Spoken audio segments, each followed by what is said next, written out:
Spending some time alone with the weapons and characters of the Dead Rising universe may not be the best thing for your safety or mental stability. Why don't you try taking some of my suggestions? Welcome to WatchMojo.com, and today we're counting down our picks for the top 10 craziest things in Dead Rising. Anti-zombie perfume. It could keep us safe in that cave. For this list, we're looking at items and people from Dead Rising and its sequels that most exemplify the series' fixation on wacky, weird, and occasionally unsettling creations. Be they survivors with a distaste for humanity or adorable killing machines, they definitely prove that Dead Rising will never cease to amaze and horrify in equal measure. Number 10. Ted Smith and Snowflake, Dead Rising 2. People not been very good to me. Not like Snowflake. A boy and his pet tiger. Yeah, that's pretty weird. In Dead Rising 2, motocross champion turned zombie slayer Chuck Green ends up in the clutches of one Ted Smith, a tiger trainer with a chip on his shoulders. As revealed through dialogue, Ted is severely antisocial and potentially intellectually disabled, befriending the tiger Snowflake and forsaking human connections due to past mockery. They all said that! Ted, not slow! Ted's short temper and willingness to feed other survivors to Snowflake are definitely troubling, as is his dying plea for Snowflake to eat him. Once Ted is slain, though, we then get to witness Chuck tame and offer Snowflake to his daughter Katie as a pet. Does that make him a great father or a terrible one? Maybe both. Number 9. Dragon Punch, Dead Rising 3.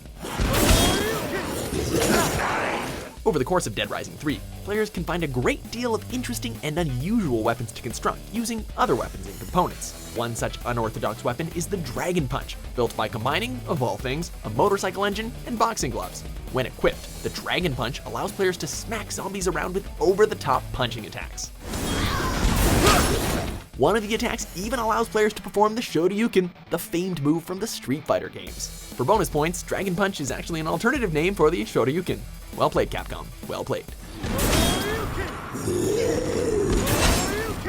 Number 8. Massive Bomb, Dead Rising 3.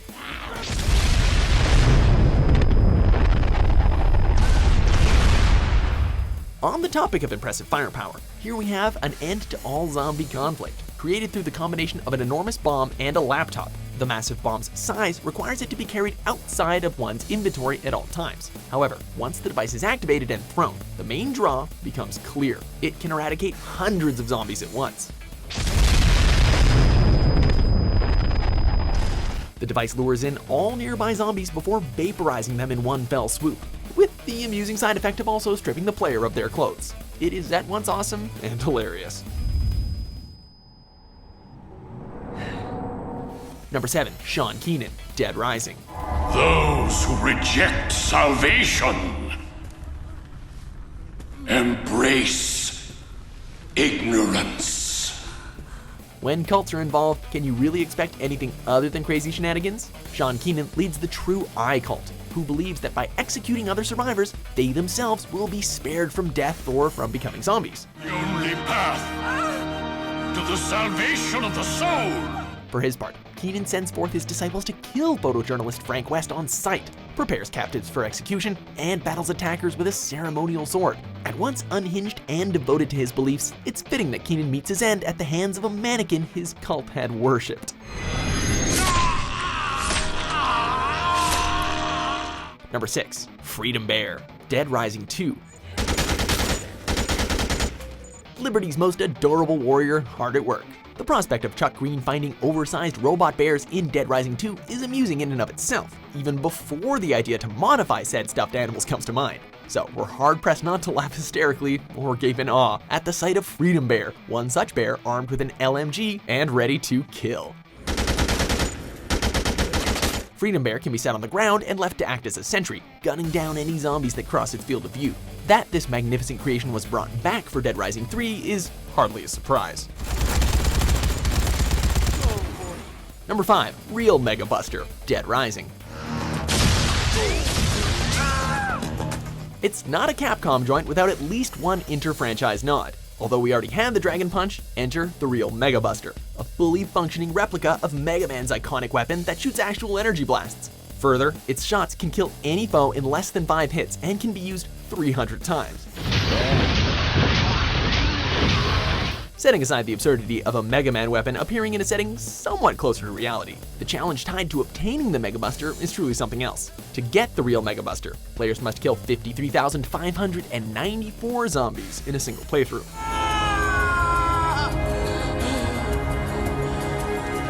Number 4, Cliff Hudson, Dead Rising. You can't tell me, can you, fella? Oh yeah, I know why. Mental instability and combat experience? What a winning combination. When Frank West happens upon a hardware store decorated with headless zombie corpses, he is soon greeted and attacked by Cliff Hudson. A veteran of the Vietnam War, Hudson relies on sneak attacks, smoke-producing flares, and ferocious machete strikes to get the drop on Frank. Once bested, however, the reason for Cliff's brutality is made clear. He witnessed his granddaughter getting devoured by zombies and was overwhelmed by flashbacks to his time in Vietnam. Cliff very much serves as a reminder that, for all their bizarre and comical traits, the psychopaths of Dead Rising are deeply troubled human beings at their core.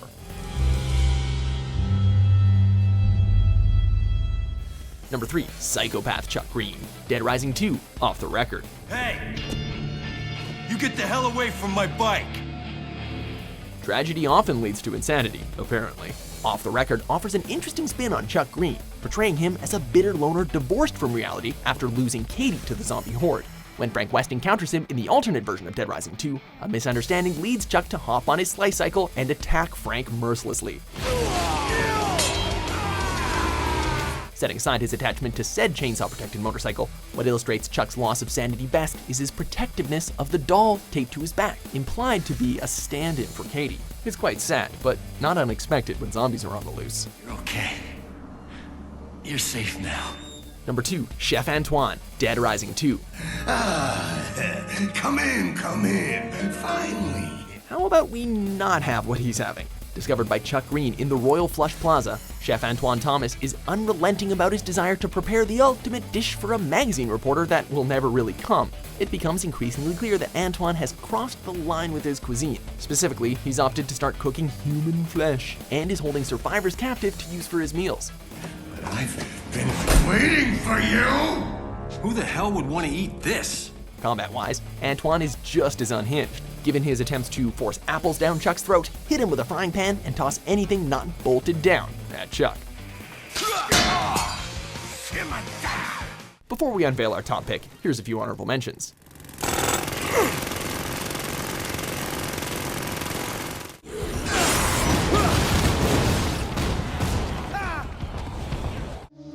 That door does not open again until you start being a little bit more obedient. Number 1, Adam the Clown, Dead Rising.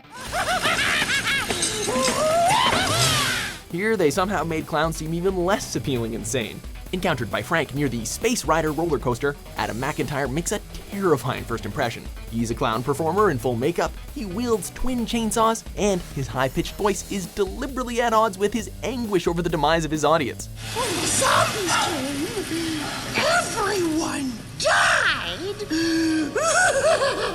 Adam also breathes fire when provoked and can spin his chainsaws in circles as an attack, making the fight with him all the more nightmare-inducing. And that's before we even get to his gruesome demise, wherein he falls on his own chainsaws. Hey, have fun sleeping tonight. So, do you agree with our list? What do you feel are the craziest things from Dead Rising? Start with you before I get to her! For more ludicrous top 10s published every day, be sure to subscribe to Watch Mojo. You gave me blue balls, you tease.